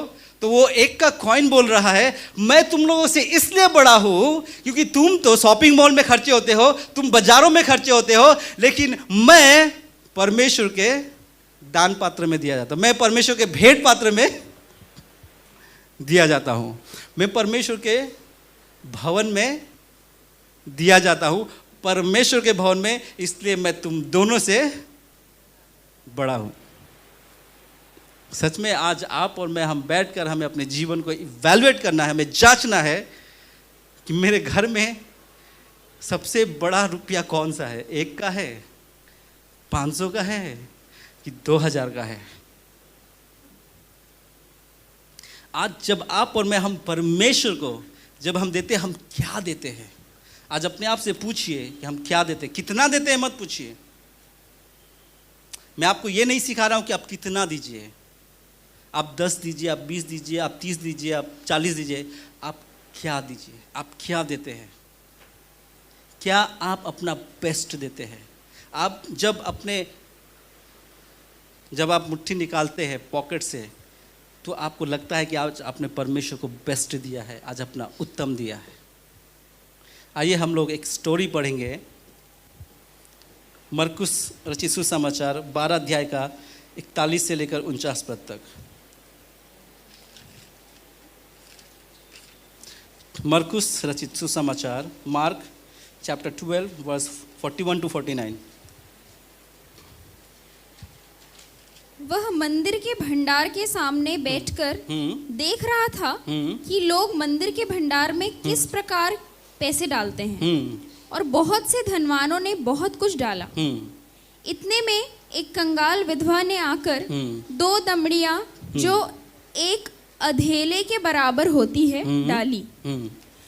तब उसने अपने चेलों को पास बुलाकर उनसे कहा, मैं तुमसे सच कहता हूँ कि मंदिर के भंडार में डालने वालों में से इस कंगाल विधवा ने सबसे बढ़कर डाला है। सबसे बढ़कर डाला है, पढ़िए। क्योंकि सब ने अपने धन की बढ़ती में से डाला है, परंतु इसने अपनी घटी में से जो कुछ उसका था अर्थात अपनी सारी जीविका डाल दी है। तो यहाँ पर हम लोग एक इंटरेस्टिंग एक कहानी सुनते हैं। प्रभु यीशु मसीह वो बैठे हुए थे मंदिर के भंडार के सामने, और लोग जो है वो अपना भेंट, अपना जो भी दशवांश हो या 20% हो या 30% हो, वे लोग वहाँ पे डाल रहे थे सब लोग। लेकिन उसी बीच में से हम लोग देखते हैं एक विधवा स्त्री, वो शायद हो सकता है वो मुट्ठी बंद करके, शायद हो सकता है कि उसको अंदर से फील भी हो रहा हो, कुछ लज्जित भी हो रहा हो कि मेरे पास यही 2 है, और जो बाकी लोग दे रहे हैं वे लोग असर्फ या सोने और चांदी के ऐसे ऐसे उछाल कर एकदम दे रहे हैं, लेकिन मेरे पास यही 2 है। और मैं आज आपको बताना चाहता हूँ, वो जो 2 स्त्री ने जो 2 दमड़ी वो डाली है, आज के युग में उसका वैल्यू कितना है? पता है आपको उसका वैल्यू कितना है? 1 सेंट डॉलर का जो होता है 1 सेंट का कितना होगा इंडिया में वैल्यू? 7 पैसा या ऐसे लगभग 7 रुपया। सो वो 1 सेंट का 8वां भाग है। 1 सेंट भी पूरा नहीं है। सोचिए 1 सेंट का, अगर आप हमारे इंडिया से ऐसे करके मान लीजिए, इंडिया का रुपया कितना है? 5 पैसा है। सबसे कम, अभी तो चलता नहीं है, लेकिन सबसे कम कितना? 5 पैसा था। वो 5 पैसा का भी 8वां भाग था जो उस स्त्री ने दिया है। तो अब सोचिए, लेकिन प्रभु यीशु मसीह अपने चेलों को बुला कर कहते हैं, जब उस स्त्री ने उस भेंट को, 2 दमड़ी को जब उस भंडार में डाला, प्रभु यीशु मसीह अपने चेलों को बुलाते हैं, इधर आओ, इधर आओ, सुनो मैं तुमको एक राज की बात बताता हूँ। मैं तुमको आज बहुत ही महत्वपूर्ण बात बताता हूँ। बात क्या है कि जितनों ने दिया है, जितनों ने दिया, हो सकता है उन्होंने बहुत आयत से दिया हो, लेकिन जो इस विधवा स्त्री ने जो 2 दमड़ी जो डाली है, इन सब से कहीं बढ़कर है। क्यों? क्योंकि उन्होंने जो दिया है वो अपनी बढ़ती में से दिया है। किसमें से? बढ़ती में से दिया है। लेकिन इस विधवा स्त्री ने जो दिया है वो उसकी पूरी जीविका दिया है। पूरी जीविका, दिन भर की कमाई, जो कुछ भी उसके पास था, जो कुछ भी उसके पास था, परमेश्वर को दे दिया है। कई बार शायद मैं अगर ये कहानी बोलूं आपको तो थोड़ा आपके लिए ज़्यादा हो जाए। कई बार क्या होता है, जब हम जल्दीबाजी में जब हम चर्च में आते हैं तो शायद पर्स चेक करना भूल जाते हैं, और पर्स में एक ही नोट 100 का, 500 का, 2000 का अगर रह जाए और हम भवन में आ गए और भेंट का समय आ गया और हम ऐसा पर्स देखे, अरे बाप रे बाप, कितना है? 100, 500, एक ही है। बार बार खोज रहे, इधर उधर ऐसे निकाल रहे, कॉइन भी नहीं है। हम लोग क्या करते हैं उस समय? हम आस्ते से दोस्त को कूनी मारेंगे, 10 का है तो दो ना थोड़ा, अरे हम लाना भूल गए। यही करते हैं हम लोग। जब आज आप परमेश्वर के भवन में खड़े होकर जब भेंट का समय आए और जब देने की बारी आए और जब आप अपने मुट्ठी को बंद करें, तो एक बार अपने जीवन में जरूर सोचिए कि आज क्या मैं अपने परमेश्वर को बेस्ट दे रहा हूँ। क्योंकि ये सोचिएगा कि जब उसकी देने की बारी आई थी, जब परमेश्वर की देने की बारी आई थी, तो उसने अपना बेस्ट दिया था। आज मैं कभी भी जब चर्च में खड़ा होता हूँ, जब देने की बारी आती है, सच में मैंने अपने जीवन में बहुत पहले ये डालना छोड़ दिया था। मैंने अपने जीवन में महसूस किया मेरा बेस्ट नहीं है ये। आज हम अपने बच्चों को जब संडे स्कूल में भेजते हैं तो हम लोग 1 रुपया कॉइन देकर भेजते हैं। पेट में डालने के लिए हम लोग कितना देते हैं? 1 का कॉइन, ज़्यादा से ज़्यादा हुआ तो 5 का कॉइन, 1 से बड़ा है 5 हम लोग देते हैं। लेकिन अब मैंने अपने जीवन में रियलाइज़ किया कि मेरे लिए ये बेस्ट नहीं है और मैं अपना बेस्ट देता हूँ। जब भी मैं अपने भेंट के लिए देता हूँ, मैं सोचता हूँ कि ये मेरे लिए बेस्ट है और मैं प्रति बार मैं एक समय आता है तो मुझे लगता है कि नहीं, ये अब बेस्ट नहीं है, अब इससे मैं और थोड़ा ज़्यादा दे सकता हूँ। तो आज आप जब आप परमेश्वर के भवन में आप खड़े हो, तो आज आप डिसाइड करें कि आप क्या दे रहे हो। ये विधवा स्त्री ऐसा नहीं है कि हमारा परमेश्वर कंगाल परमेश्वर है और वो 2 दमड़ी से खुश हो गया। इतना कंगाल हमारा परमेश्वर नहीं है। मैंने आपको बताया हमारा परमेश्वर राजाओं का राजा और प्रभुओं का प्रभु है। लेकिन वो जो 2 दमड़ी है उस स्त्री का, वो उसकी पूरी जीविका थी, पूरी उसकी दिन भर की कमाई थी जो उसने दे दिया। और उसके लिए क्या खाएगी उसको पता नहीं है, लेकिन उसके पास जो था वो दे दिया। इसीलिए उन सारे भेंट में वो सबसे उत्तम, सबसे बेस्ट था।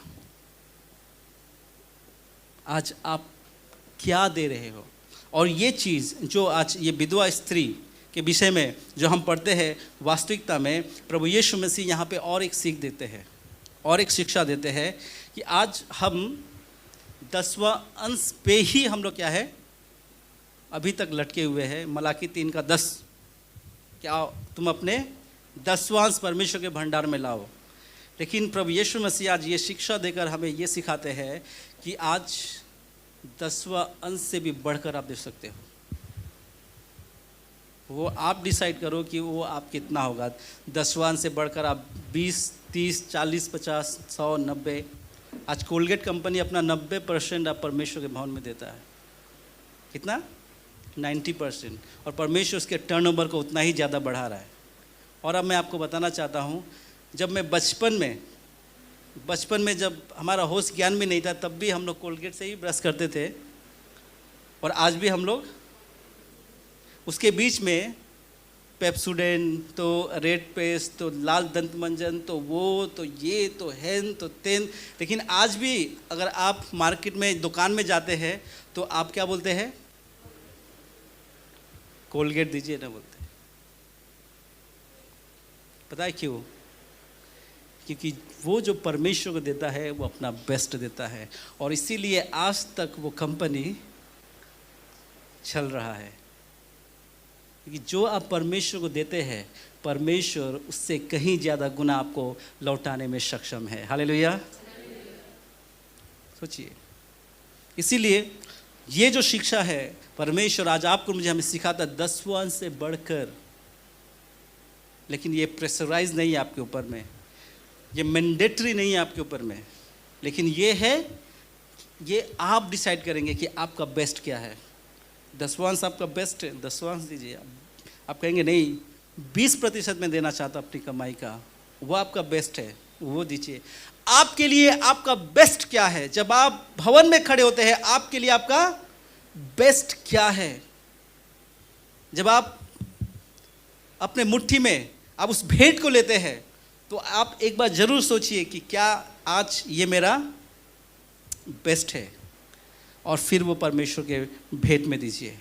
परमेश्वर आपको आशीषित करेगा, क्योंकि हमारा परमेश्वर केवल लेने वाला नहीं है। हमारा परमेश्वर केवल लेने वाला नहीं है, बल्कि वो 100 गुना लौटाने वाला परमेश्वर है। हालेलुया, 100 गुना, याद रखिएगा। तो इसीलिए आज हमने सीखा हमें किसको देना है, दूसरा हमने सीखा हमें क्या देना है, और तीसरा हम लोग सीखेंगे कैसे देना है। पास्टर जी ने तो बोल दिया अपना बेस्ट देना है, पास्टर जी तो सिखा के गए अपना बेस्ट देना है, तो हम कैसे दें, किस मन से दें, किस रीति से दें। तो आइए हम लोग पढ़ेंगे 2 कुरिन्थियों 9:7। ये बहुत ज़रूरी है कि कैसे देना है, ये हमें सीखना है।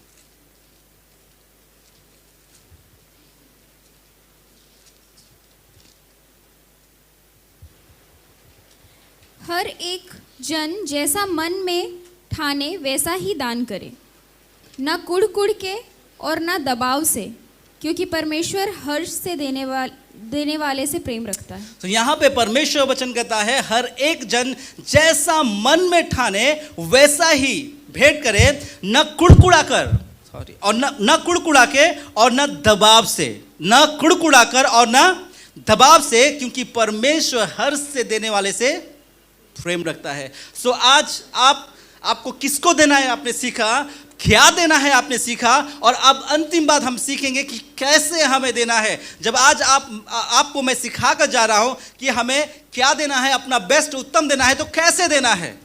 मेरे दबाव में आकर नहीं देना आपको कि पास्टर नवीन कलकत्ता पातुलिया से आए और हमको सिखा के गए और इसीलिए अब हमको देना है। प्लीज मेरे दबाव से नहीं, मैंने सिखाया इसलिए नहीं। अगर आप दबाव से देंगे तो आप कुड़कुड़ाते हुए देंगे, आपका मन में वो दुखी मन से देंगे, आप वो दबाव से देंगे, आप वो प्रेशर से देंगे आप, और वो प्रेशर और दबाव से दिया हुआ भेंट कभी भी परमेश्वर के सामने स्वीकार नहीं होता है। चाहे आप जितना भी दीजिए, चाहे आप जितना भी दीजिए, लेकिन परमेश्वर के सामने वो स्वीकृत नहीं है जब तक आप अपने मन से, जब तक आप अपने खुशी से परमेश्वर को देते हैं। सो इसीलिए जब आप देते हैं तो याद रखिएगा, आप हमेशा खुशी से, और जितना आप मन में ठानते हैं, आप मन में सोचते हैं कि मेरे लिए परमेश्वर को यह देना उत्तम है, आप वही दीजिए। ना किसी के दबाव में आकर, ना किसी के बहकावे में आकर, या फिर किसी भी प्रकार से आप मत दीजिए कुड़कुड़ाते हुए, मन में कुछ गलत विचार रखते हुए। प्लीज आप मत दीजिए, क्योंकि मैं आपको सिखा रहा हूं कि आप कैसे आशीषित हो सकते हैं। सो आप तब तक आशीषित नहीं हो सकते हैं जब आप खुले मन से, खुले हृदय से, जब तक आप परमेश्वर को नहीं देंगे। हम पढ़ेंगे उत्पत्ति 4 का 2 से लेकर 7 पद तक। उत्पत्ति जेनेसिस 4 वर्स 2 to 7। उत्पत्ति 4 का 2 से लेकर 7 पद तक। फिर उसने उसके भाई हाबिल को भी जन्म दिया। हाबिल भेड़ बकरियों का चरवाहा बन गया, हाँ। परंतु कैन भूमि पर खेती करने वाला किसान बना। कुछ दिनों के पश्चात कैन यहोवा के पास भूमि की उपज में से कुछ भेंट ले आया, और हाबिल भी अपनी भेड़ बकरियों के एक पहिलौठे बच्चे भेंट चढ़ाने के लिए ले आया, और उसकी चर्बी भेंट चढ़ाई। तब यहोवा ने हाबिल और उसकी भेंट को तो ग्रहण किया, परंतु कैन और उसकी भेंट को उसने ग्रहण ना किया। तब कैन अति क्रोधित हुआ और उसके मुंह पर उदासी छा गई। तब यहोवा ने कैन से कहा, तू क्यों क्रोधित हुआ और तेरे मुंह पर उदासी क्यों छा गई है? अब ध्यान से सुनिएगा, लिखा है, यदि तू भला करे तो क्या तेरी भेंट ग्रहण ना की जाएगी? और यदि तू भला ना करे तो पाप द्वार पर छिपा रहता है, और उसकी लालसा तेरी ओर होगी, और तुझे उस पर प्रभुता करनी है। सो यहाँ पे देखिए परमेश्वर का वचन आपको मुझे सिखाता है कि हाबिल और केन दोनों भेंट लाए, लेकिन केन का भेंट स्वीकार नहीं किया गया, हाबिल का किया गया। क्यों? क्योंकि केन के मन में क्या था? भेंट देते समय उसके मन में कुड़कुड़ाहट था। अच्छा, हाबिल दे रहा है तो मुझे भी देना पड़ेगा। हाबिल परमेश्वर के लिए कुछ भेंट लाया है तो मुझे भी परमेश्वर को कुछ देना पड़ेगा। और मन में बुराई और मन में वो ईर्ष्या भाव के साथ वो भेंट लाया, और इसीलिए परमेश्वर ने उसके भेंट को स्वीकार नहीं किया। लेकिन हाबिल के भेंट को स्वीकार किया, क्योंकि उसके मन में किसी भी प्रकार का दबाव या किसी प्रकार की कोई भी कुड़कुड़ाहट नहीं था, बल्कि परमेश्वर के लिए उसने जो भी लाया वो अपने मन से लाया, दिल से लाया। लेकिन केन दबाव में आकर कि देना पड़ेगा, इसीलिए वो कुड़कुड़ाकर और जो भी सड़ा गला अच्छा नहीं बल्कि सड़ा गला जो कुछ भी था वो लेकर वेदी में रख दिया। सो आज याद रखिएगा, अगर आप और मैं हम केन के समान परमेश्वर को भेंट देते, किसी को देखकर उसने इतना दिया मुझे इतना देना पड़ेगा, और फिर कंपटीशन, और फिर कुड़कुड़ाते हुए कि नहीं अरे पास्टर नबील लास्ट टाइम प्रचार करके गए थे तो हम इतना देना पड़ेगा, प्लीज मत दीजिए। जो भी देते हैं आप अपने मन से दीजिए, दिल से दीजिए। और जो कुछ भी आप परमेश्वर के लिए लाते हैं यहां से लेकर आइए। आप कितना देते उससे फर्क नहीं पड़ता है, आप कितना देते उससे फर्क नहीं पड़ता है, लेकिन आप कैसे देते उससे फर्क पड़ता है। आप किस हृदय से देते हैं। आप जब परमेश्वर के सम्मुख में भेंट लेकर आते हैं तो आपके हृदय में क्या भाव होते हैं, ये फर्क पड़ता है। सो इसीलिए परमेश्वर का वचन आज आपको मुझे हमें सिखाता है कि हमें कभी भी किसी के दबाव में आकर हमें भेंट नहीं देना है।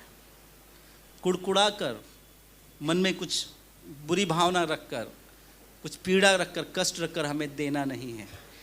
जब भी आप परमेश्वर को दीजिए, आप मन से और अपना उत्तम दीजिए, तो परमेश्वर उस भेंट को स्वीकार करता है और परमेश्वर आपको आशीषित करता है। मुझे ये बात बहुत अच्छी लगती है इजराइलियों की। आइए हम लोग पढ़ेंगे निर्गमन, तब मैं ख़त्म करूँगा, 36 का 5 और 6।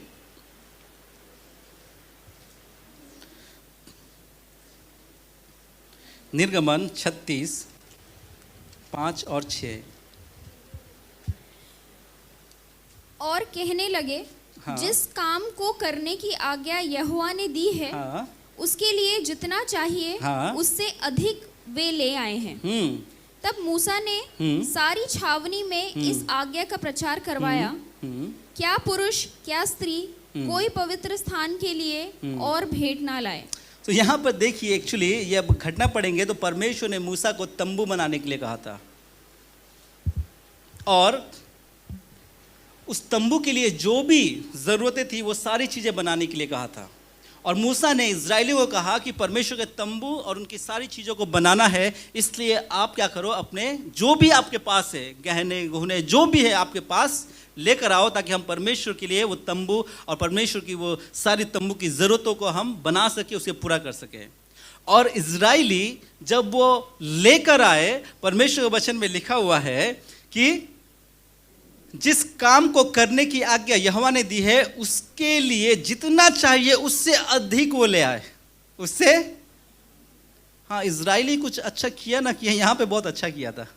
बाकी जगहों में हम लोग देखते हैं बहुत ज़्यादा कुड़कुड़ाए, बहुत ज़्यादा मतलब मूसा को परेशान किए, परमेश्वर को प्रश्न करते रहे, और प्रभु ये नहीं मिला, प्रभु वो नहीं मिला, और 40 दिन का जर्नी 40 साल हो गया। लेकिन वो सारी चीज़ें उनकी नेगेटिव्स थी, लेकिन यहाँ पे एक पॉजिटिव काम किया उन्होंने। पॉजिटिव क्या किया? जब मूसा ने कहा तंबू बनाने हैं, आप जो भी है आपके पास ले आयो, तो परमेश्वर वचन में लिखा हुआ है कि जितना चाहिए था उससे अधिक वो ले आए। और मूसा को बाद में कहना पड़ा कि अब बस अब लाने की ज़रूरत नहीं है, क्योंकि जितना चाहिए उससे कहीं अधिक है। सो आज प्रियो, आज आपको और मुझे हमें इस बात को समझना है कि जब हम देते हैं तो ऐसे दे, दिल खोलकर मन से परमेश्वर को दे, परमेश्वर के भवन को दे, परमेश्वर को लोग के दे, ज़रूरतमंदों को दे, ताकि उनकी ज़रूरत से भी ज़्यादा उनको मिलने पाए। हालेलुया। आप अगर परमेश्वर में सच में अगर आज आप आशीषित होना चाहते हैं तो याद रखिएगा, ये सबसे अच्छा फॉर्मूला है। दो तो तुम्हें भी दिया जाएगा, और आप जितना बोएंगे आप उतना ही काटेंगे। हो सकता है कि आज बोने के समय में आप आंसुओं के साथ बो रहे हो, लेकिन अगर आप दिल से, आप अपने मन से बो रहे हो तो याद रखिएगा आप हंसते हुए काटेंगे, आप हंसते हुए काटेंगे। छोटी सी स्टोरी अपने बारे में बताकर मैं ख़त्म करना चाहता हूँ।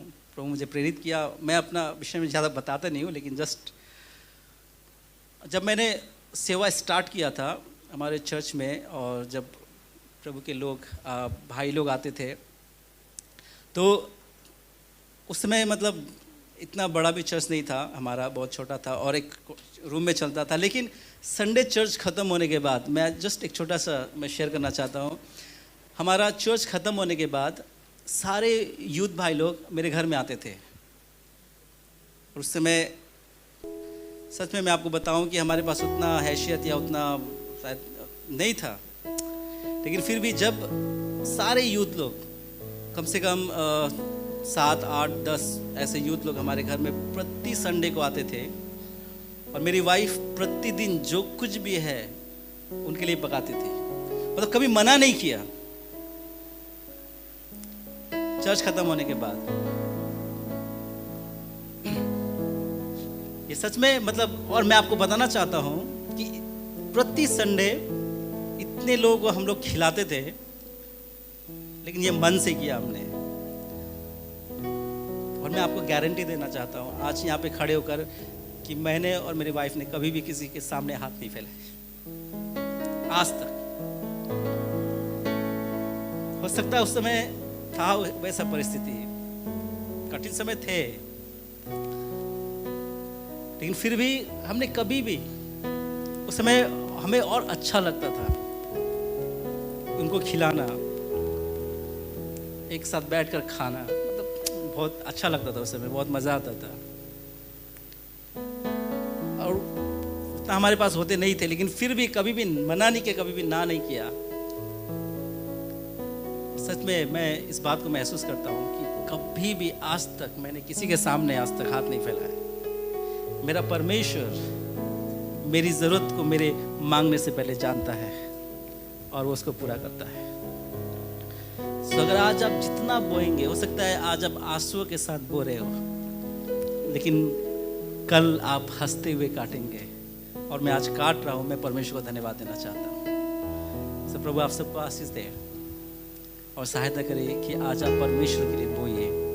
अगर आज आप आशीषित होना चाहते हैं तो देना सीखिए, और परमेश्वर आपको आशीष करे। आइए हम सब अपनी आंखों को बंद करें। Thank you Jesus, hallelujah.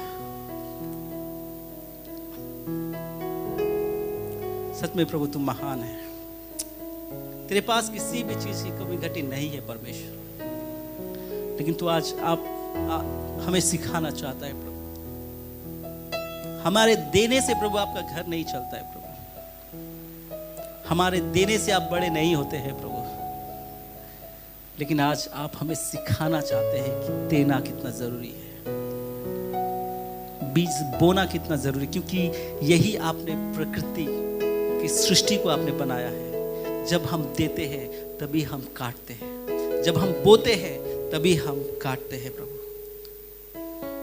सहायता करे पिता, आपके बेटे बेटियां निश्चय वो अपने जीवन में आशीषित हो और बहुत आज से आशीषित हो, लेकिन उसके पहले वो बोना सीखे प्रभु, वो देना सीखे, आपके भवन को देना सीखे, आपके दासों को देना सीखे, जरूरतमंदों को देना सीखे, और वो अपना उत्तम से उत्तम भेंट को लेकर आने पाए पिता परमेश्वर। और वो कुड़कुड़ा कर नहीं, दबाव से नहीं, बल्कि अपने हृदय से, हर्ष से, वो आनंद के साथ आपके भवन में उलाने पाए पिता। हम देखते हैं प्रीतों के कामों में जब लोग प्रभु में आए, खुशी के साथ उन्होंने अपने जमीनों को बेच कर वो प्रभु के लोगों, वो प्रेरितों के चरण में वो सारे भेंट को लाते थे ताकि प्रभु की सेवा हो सके। मैं विश्वास करता हूं कि जिन्होंने भी आपके लिए अपने जमीन को बेचकर उस समय आपके प्रेरितों को दिया है, उनके जीवन में आपने कभी भी कमी घटी नहीं रखा प्रभु। मैं ये विश्वास करता हूं। प्रभु आप आशीष करें पिता परमेश्वर, अपने लोगों को आप सिखाइए पिता परमेश्वर। प्रभु हमें सिखाइए कि हम दें। Thank you Jesus, hallelujah. धन्यवाद करते हैं पिता परमेश्वर, हम सबको आशीष कर प्रभु, ताकि हम और भी ज्यादा आशीषित हो और भी ज्यादा हम लोग को आशीषित करें प्रभु। धन्यवाद ईश्वर, थैंक यू जीसस।